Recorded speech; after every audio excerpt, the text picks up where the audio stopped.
Water is the element of change. The people of the water tribe are capable of adapting to many things. They have a deep sense of community and love that holds them together through anything. Yo, what's up everybody? It's your boy Reggie here, back with you for another video. Welcome back to the House of Animation, where we have discussions and reviews about our favorite anime and cartoons.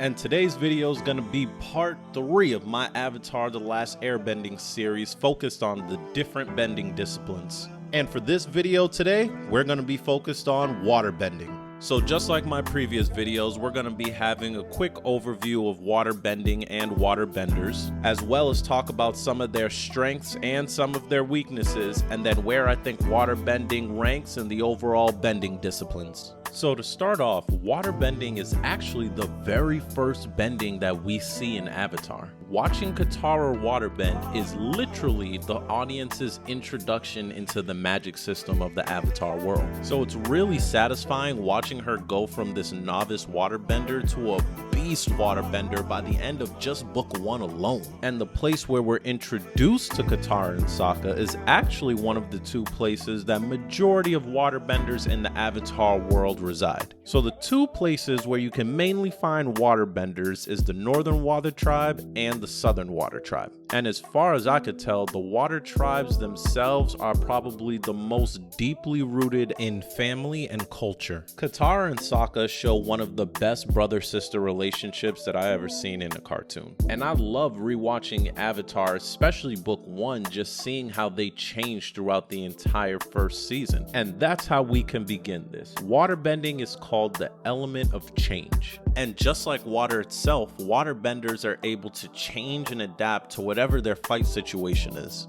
And that leads us into waterbending strengths. In terms of balance of both offense and defense, waterbending is bar none, not even close. Just like Iroh said, waterbenders are able to take their energy from their opponent, use it from their defense, and switch it into a crazy offense. For a quick example, let's take Korra versus Tarlok. Avatar Korra was lighting my mans up with 2 huge pillars of fire.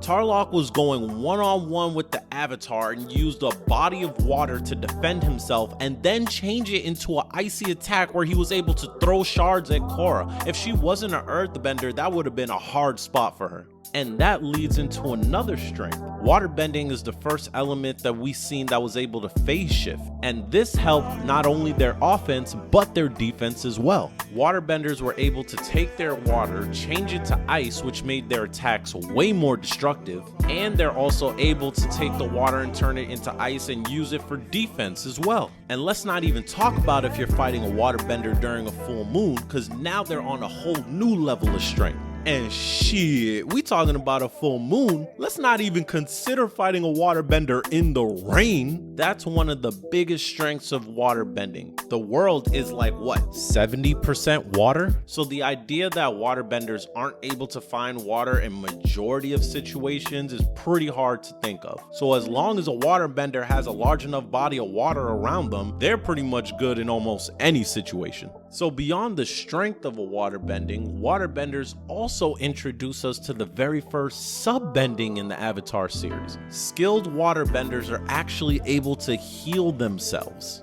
This makes waterbenders indispensable on a battlefield. They can literally give someone first aid on site at that moment. The healing abilities of a waterbender is so strong, it was quite literally able to bring someone back to life. But not only can waterbending heal the body, it can heal the soul. Waterbenders have the ability to spirit bend, where they can take their water and use it to try and heal and calm down an angry spirit. Now, I would like to say that some of the other bending disciplines might have ways to use their bendings to heal spirits, but at least at this point, waterbending is the only one we've seen thus far. Now, to be fair, we did see the old lady fire sage use her firebending to see that there was something wrong with Korra's spirit, but even then, she was only able to see that there was something wrong with Korra's spirit. They still had to dip her in water for her to get better. So I'm giving the W to waterbending. waterbending. One of the biggest strengths of waterbending is that it's literally everywhere. Even if you're not carrying water on you like most waterbenders do, a skilled and creative waterbender is able to take water out of grass and plants. They're able to take water out of the trees. Damn it, a waterbender could take the water from the moisture in the air. If you're a skilled enough waterbender, there is no limit to what you can do. But now, speaking of limits, let's talk about the absolute pinnacle of waterbending and probably most people's favorite aspect of waterbending, and that's bloodbending. Bloodbending is by far the scariest bending, and I would argue it's even more dangerous than lightning bending. So on the night of a full moon, when a waterbender is at their strongest, a waterbender is actually able to bend the water in someone's blood, essentially turning that person into a human puppet. With this form of bending, you have full control of someone's body. You can even take control of multiple people and have them attack each other. With the use of bloodbending, you've seen people be able to take out Korra and Aang with their bending. And the only way that the two of them were even able to escape was by going into the avatar mode. So that means your average person who's not an extremely skilled bender or the avatar would possibly have no way of defending against it. And we have been able to see with Tarlok and Amon, with enough training in bloodbending, you could possibly bloodbend even without the access to a full moon. And the crazy part is that this isn't even the scariest aspect of bloodbending.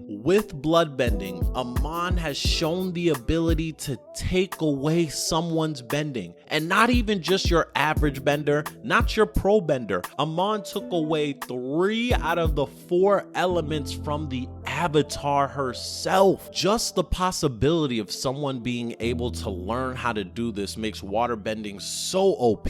So with all these strengths, I'm gonna try and list off some of waterbending's weaknesses. The first weakness to waterbending and waterbenders is their terrain. So although the world is majority water, most people live on land. So the access to large bodies of water is gonna be relatively limited if you live in a city. We already know that firebenders and airbenders are able to bend their element pretty much at any time and any place. And if you're an earthbender, the amount of area you can bend is damn near limitless. As a waterbender, you can carry water on you so you can have a supply of water at all times, but depending on the situation, if you get caught in a fight at the wrong time and you don't have a large body of water around you to help assist, you could be caught in a tough spot. Now, to be fair, as technology grows in the avatar world and more cities are constructed with plumbing and pools and other areas of water located around a city, having access to water isn't going to be as big as a deal as it used to be. But currently today, the avatar world isn't as industrious as it will be. So right now, access to water for a waterbender is very dependent on the terrain. Now, another weakness of waterbending, and follow me for a second because this is going to sound weird, waterbending actually might be too balanced of an element. So although I stand by the fact that waterbending is probably the best element in terms of being able to have good capabilities of offense and defense, it's kind of like that saying, jack of all trades but master of none. Waterbenders' abilities kind of perfectly align in the middle of some of the strengths and weaknesses of some of the other elements. Waterbenders are far more mobile than earthbenders, but nothing like airbenders. When turning water into ice, waterbenders have more power than airbenders, but nothing like firebenders. Waterbenders have far better defensive capabilities than firebenders, but not even close to earthbenders. Waterbenders kind of perfectly in line in the middle of other elements. So what that can mean is that if they're facing an opponent who has just way more strength in a particular subject than them, they could be overpowered. So although this is pretty dependent on the skills of the people in the fight, I still think that this was something that was important to talk about. So overall, going through the strengths and weaknesses of waterbending, I know a lot of you, because of the aspect of bloodbending, are going to expect me to place waterbending at number 1, but unfortunately, I'm going to have to put waterbending as the number 2 best element. Now chill.